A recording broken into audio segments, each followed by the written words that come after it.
There's a height adjustment on there, look. Just turn that, winds that up and down, in and out. See, there's that spring acting like I was talking about.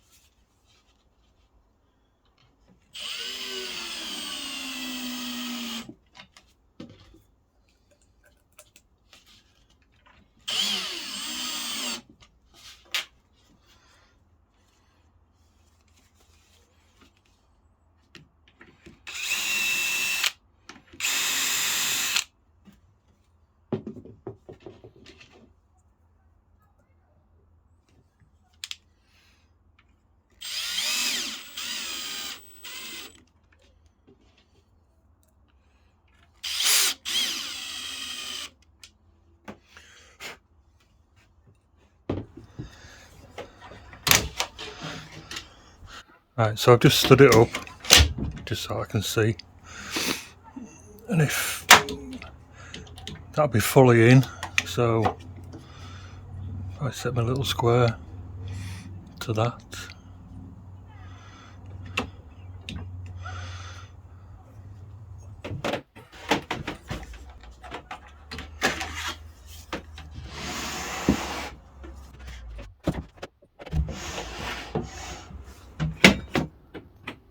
Like I said before, these bits of ply that are on the bottom are just stretchers, just holding it together. But what I'm going to do is spray this bit of MDF. So that's the actual bottom of the cupboard. 10mm or 9mm should I say, MDF. Then there's about a 9mm gap before you reach the bottom of the drawer. So there'll be 20mm off the bottom will the drawer. So when it comes out, it'll miss the strip. That should leave me 20mm at the top as well. That's dropped down, but that's going to be sitting in sort of like that. Right, so I can put my drawer runner in. Is that the right one? That one. Oh. So I can put my drawer runner in like that. Put it into that there. That should leave me drawer front flush.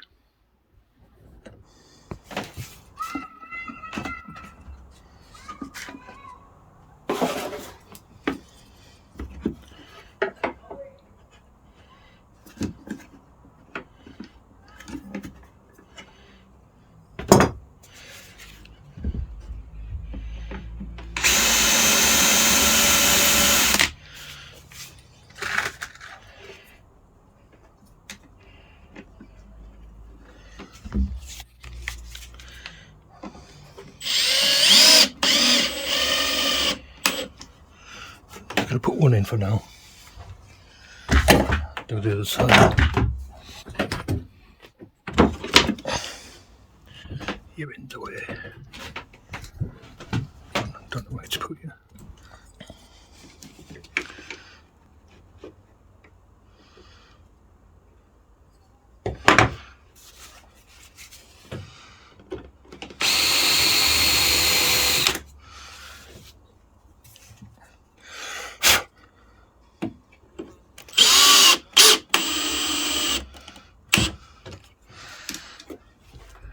I only put one in.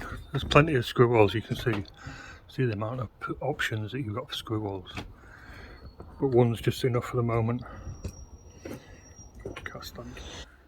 Right, so let's give that a go.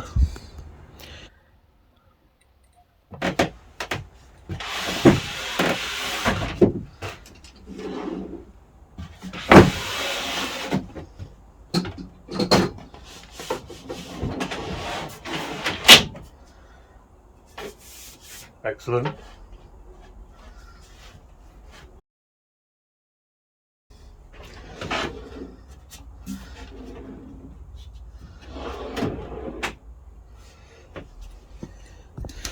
I do like these runners. So easy to fit. It'll tip up if I don't keep hold of it. Look, full extension.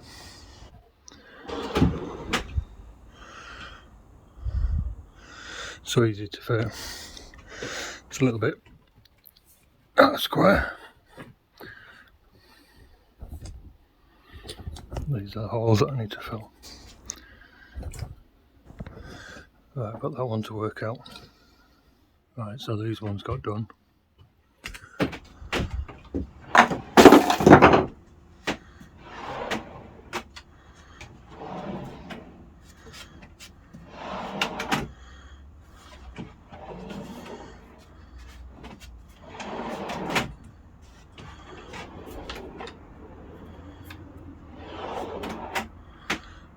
Again, needs fitting square in the cupboard. I've just got a bit of a nosing to put on here on both of them. Still need to be able to get my fingers in there. I think I'd like fronts on them, you know, to cover all these gaps up, but the gaps are there to get your fingers in. It's just simple. It's like the other cupboards that we built in the other room.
I've just put a screw in at the bottom at the moment. It sort of moves a little bit at the top. I can get the biscuits in, get the top on, then I can get a screw in the top.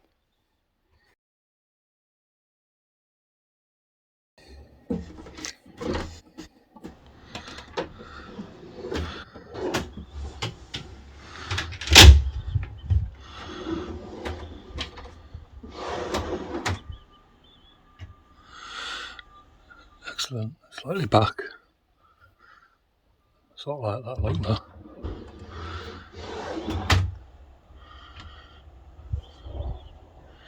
Cool.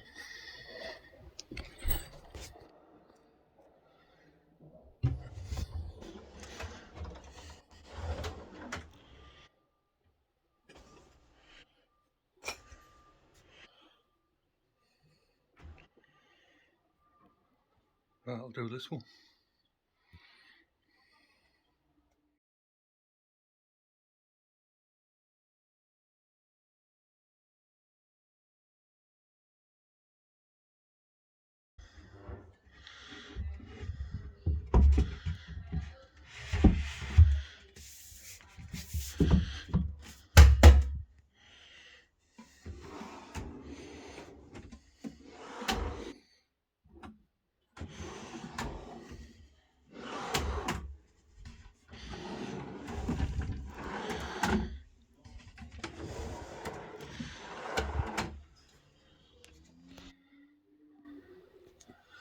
I've got a couple of shelves going here now.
Hello.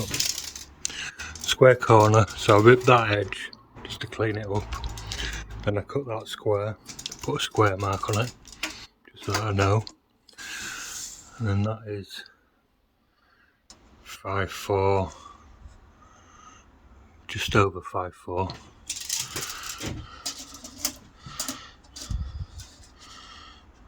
And that's bang on 5'4".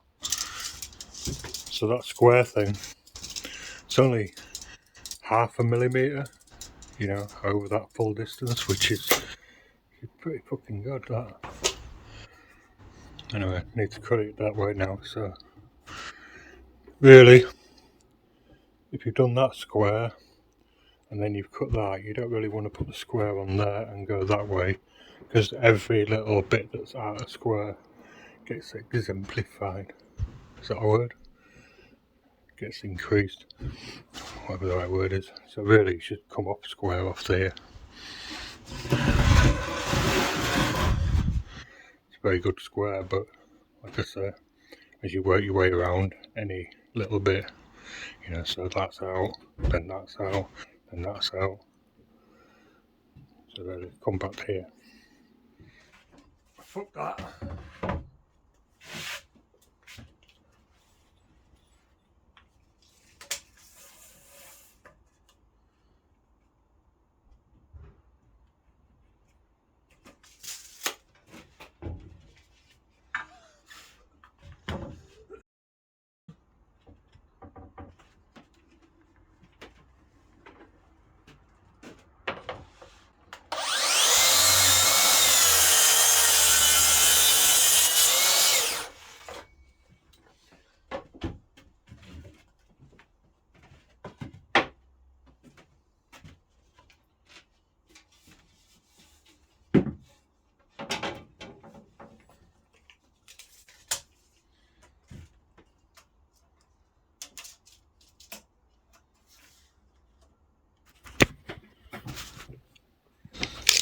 So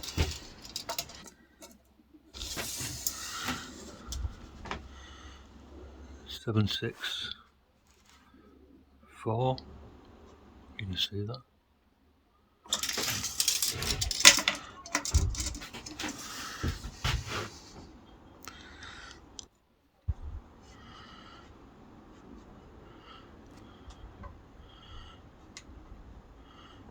Seven six four.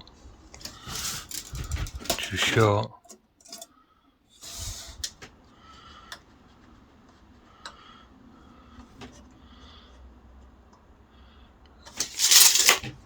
Never as damn it square, that is. Like these two boards that I've cut are for the shelves for inside the wardrobe. This is the bookcase strip that I'm going to put them on. And if I move it, actually, and yeah, you see it's raised up. That'll be going. Oh, can't stand it up. Be going on the edge like that. Just put this down. So what I need to do is cut out like little notches here. On the other bookcase, I just did the inserted the flat bookcase strip because it had to be black, and I couldn't get this one in black. Or £26 anyway for black ones, ridiculous price.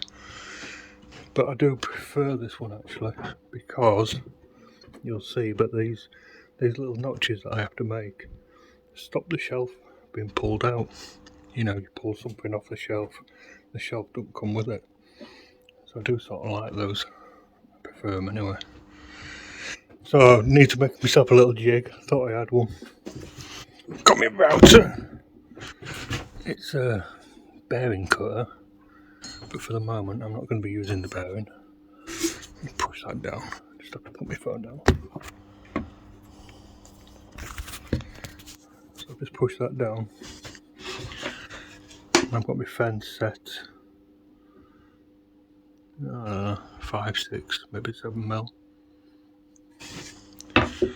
This is the cutter that I'm going to be using to make the notches. So the jig, because it's a flush cutter with a bearing, whatever I make here should mirror on there. It should be exactly the same.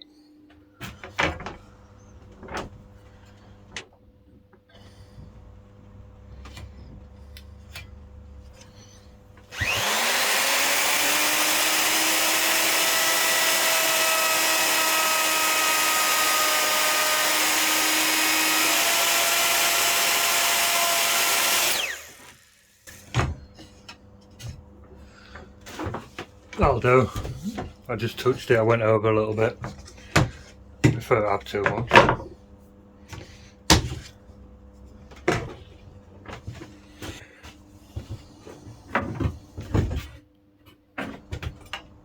So the strip will sit in. That'll do actually. So the strip will sit in like that, you see. So I just need to clamp this. Flip it over, put it on there.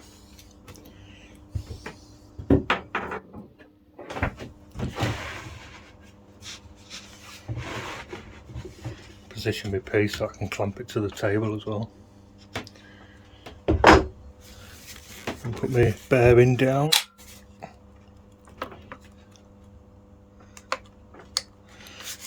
I need to adjust this stop. So the bearing is just touching the ply jig, and the cutter's just a little bit above, a little bit below. Should really try this on a bit of scrap first, shouldn't I? But yeah.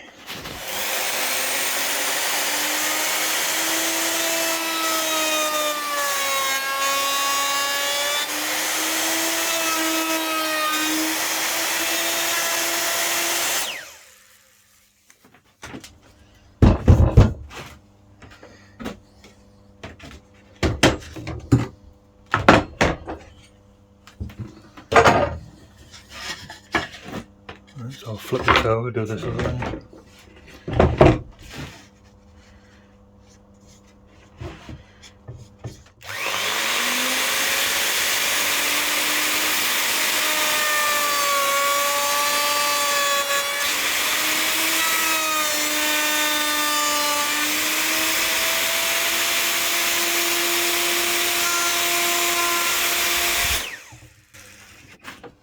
Right, so that's one done.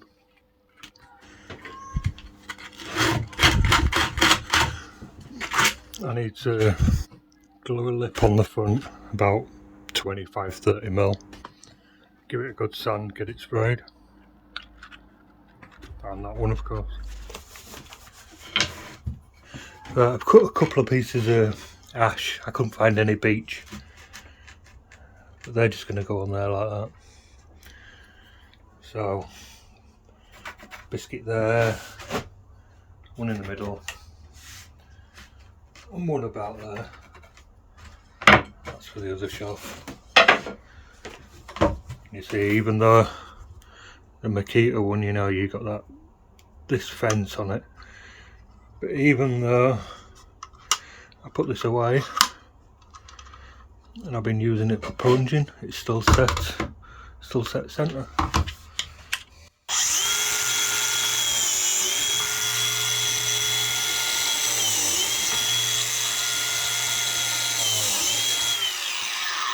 And this one don't blow in your face like the old one. It used to have the, you know, the air vents for the motor here.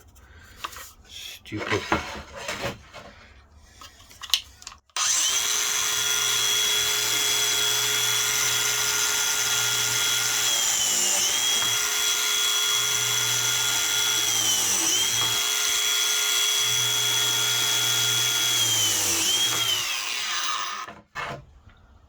Bit of glue, clamps.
Right, it's easy to sand the other side, but just in there.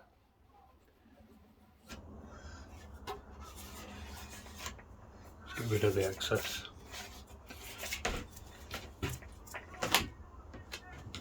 Find a bit of stick or something. That'll do.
Right, I'll leave them to dry overnight now.